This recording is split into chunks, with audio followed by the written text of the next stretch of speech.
Ako si architect, real talk sa construction. May mga tao sa site na sobrang galing. Mabilis gumawa, malinis ang trabaho. Alam ang diskarte, pero may problema, ugali. Mayabang, mahilig mang down ng kasama. Ayaw magpaturo, ayaw sumunod sa sistema. At ang mas masakit, akala nila hindi sila kayang palitan. Real talk sa construction.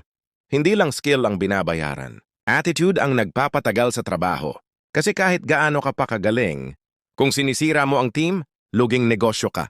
Isang toxic na tao, kayang pabagsakin ang buong project. Delay. Away. Resign ng tao. Sira ang moral. At sa huli, mas mahal ang damage kaysa sa galing mo. Kaya tandaan mo ito, mas madaling turuan ang mabait kaysa tiisin ang magaling na mayabang. Dahil ang skill, natututunan. Pero ang ugali, pinipili.